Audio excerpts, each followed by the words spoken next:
Good morning. History का आज हम नेक्स्ट चैप्टर 6th क्लास का स्टार्ट कर रहे हैं। Chapter 5 kingdoms, Kings and an early Republic. कि जो राज्य थे कैसे होते थे, राजा कैसे होते थे, पहले क्या होता था। तो जैसे पिछले चैप्टर में हम स्टोरी से स्टार्ट किया था हमने, तो यहाँ पे भी एक शंकरन की स्टोरी से स्टार्ट कर रहे हैं। इलेक्शन का दिन था। Shankaran woke up to see his grandmother. Shankaran जैसे ही सोकर उठा तो उसने अपने ग्रैंड पेरेंट्स को देखा। Are ready to go and vote. वो एकदम तैयार हो चुके थे और वोट डालने के लिए जा रहे थे। They wanted to be first to reach the polling booth. जहाँ पे वोट डलते हैं ना, उस जगह को कहते हैं पोलिंग बूथ। वो दोनों जो उसके दादा दादी थे पोलिंग बूथ पे सबसे पहले पहुंचना चाहते थे। पर क्यों? Shankaran wanted to know. शंकरन क्या जानना चाहता था कि उसके दादा दादी इतनी जल्दी सुबह सुबह वोट डालने क्यों जा रहे हैं। ठीक है। वर दे सो एक्साइटेड? क्या वो बहुत एक्साइटेड हैं? Somewhat impatiently his grandfather explained. कुछ ही पल रुकते हुए, थोड़ा सा ध्यान देते हुए जो उसके ग्रैंडफादर थे उन्होंने एक्सप्लेन किया, We can choose our own ruler today. आज हम अपना शासक जो हम पे राज्य करेगा, आज हम उसको चुनने जा रहे हैं। उसके दादाजी ने उसको सिर्फ जल्दी जल्दी में इतना ही बताया और वो चले गए। ठीक है। तो अब यहाँ पे हम पढ़ेंगे जो शंकरन की प्रॉब्लम थी, जो सोच थी, उसको जवाब देने के लिए कि how some man become rulers, कि कुछ व्यक्ति शासक कैसे बनते हैं। चूजिंग लीडर्स और rulers by voting is something that has become common during the last 50 years and so. अगर पिछले 50 सालों से देखो तो वोटिंग का जो प्रॉपर सिस्टम आज चल रहा है वो शुरू हुआ था, और इस प्रॉपर वोटिंग के सिस्टम से ही हम अपना राजा चुनते थे। How did man become rulers in the past?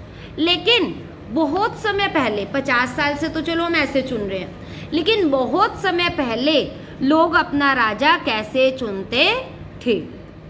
Some of the rajas we read about in the chapter 4 were probably chosen by the जना।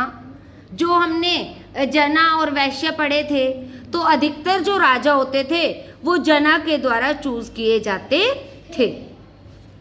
बट हम अराउंड 3000 years अगो, लेकिन अगर हम 3000 साल पहले जाएं, we find some changes taking place in the way in which rajas were chosen. आप देखोगे कि बहुत ज़्यादा परिवर्तन हो गया कि पहले राजा कैसे चुने जाते थे और अब कैसे चुने जाते हैं। Some men now become recognized as rajas by performing very big sacrifices. जो बड़े बड़े राजा होते थे, बहुत बड़ा बड़ा त्याग करके वो राजा बनते थे, उन्हें त्याग करना पड़ता था। The अश्वमेधा और horse sacrifice was one such ritual. उसमें से एक यज्ञ कौन सा था? यज्ञ में भी वो त्याग करते थे ना, जो अग्नि देवता को वो अपना घी और अनाज ये सब चीज़ें समर्पित करते थे, कई बार पशुओं को भी समर्पित करते थे। तो यहाँ पे एक बहुत बड़े सेक्रीफाइस को क्या नाम दिया गया है? अश्वमेधा यज्ञ या हॉर्स सेक्रीफाइस। ये तुम लोगों ने रामायण देखी है? रामायण में भी जो श्री राम जी थे उन्होंने अश्वमेध यज्ञ किया था ना। अश्वमेध यज्ञ कहते हैं उसे, जिसमें क्या होता है, एक राजा एक घोड़े की पूजा करता है और उस पर कुछ मैसेज लिख के उसको घूमने के लिए छोड़ देता। तो अगर उसको कोई व्यक्ति पकड़ लेता है तो उसे राजा से युद्ध करना पड़ता था। ठीक है। तो उसे युद्ध को हम क्या कहते थे? अश्वमेधा या horse sacrifice was one of such ritual. ये उनमें से एक संस्कार था। A horse was let loose to wander freely and it was guarded by the raja's men. एक घोड़े को खुले में घूमने के लिए छोड़ दिया जाता था और उसकी रक्षा करने के लिए he is guarded by the rajas man, उसकी रक्षा करने के लिए राजा का एक व्यक्ति उस घोड़े के पीछे पीछे जाता था। If the horse wandered into the kingdoms of other rajas and they stopped it, राजा को जो वो घोड़े थे, जब घोड़ा छोड़ा जाता था वो अलग अलग राज्यों में घूमता था। अगर कोई दूसरा राजा उस घोड़े को पकड़ लेता था तो उसे क्या करना पड़ता था, जिस राजा का वो घोड़ा है उसके साथ युद्ध करना पड़ता था। They had to fight if they allowed the horse to pass, और अगर वो घोड़े को जाने देते थे, it meant that they accepted that the raja who wanted to perform the sacrifice was stronger than them, और अगर उस राजा जो वो घोड़ा था उसको वो राजा जाना देता था अपने राज्य से निकल के, तो उसे ये स्वीकार करना पड़ता था कि जिस राजा का यह घोड़ा है उसे मैं राजा स्वीकार करता हूँ। ठीक है, इसमें जब श्री राम जी ने अश्वमेध यज्ञ किया था ना, तब उन्होंने घोड़ा छोड़ा था, तब उनके घोड़े को किसने पकड़ा था, लव और कुश ने, क्योंकि सीता माता अलग रहती थी उनसे।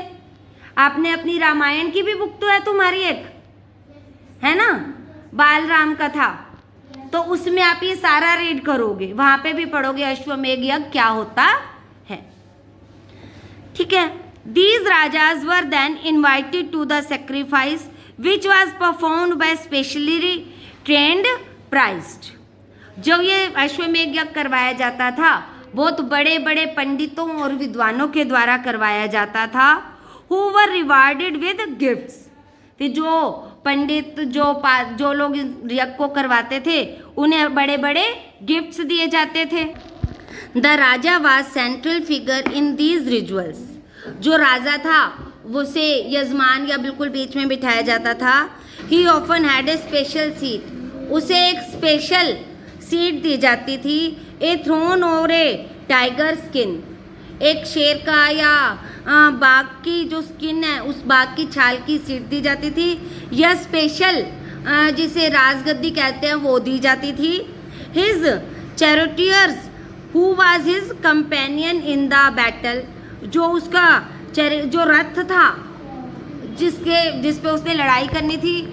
Field and witnessed his exploits, और जो उसके राजा जब वो युद्ध में जाते थे लड़ाई करते थे वो सब वहाँ पे दिखाया जाता था। Chanting tales of his glory, वो यहाँ पे chanted tales of his glory मतलब कि वो उसकी जो उसके गौरव की गाथा करते थे, गौरवान्वित उनकी कहानियाँ सुनाते थे कि राजा ने कैसे युद्ध में जीत पाई है, ये राजा सबसे महान है। His relative specially his wifes and sons had to perform a variety of minor rituals, जो उसकी रिश्तेदार थे, उसकी वाइफ थी या बेटे थे, उन्हें भी यहाँ पे बैठना होता था।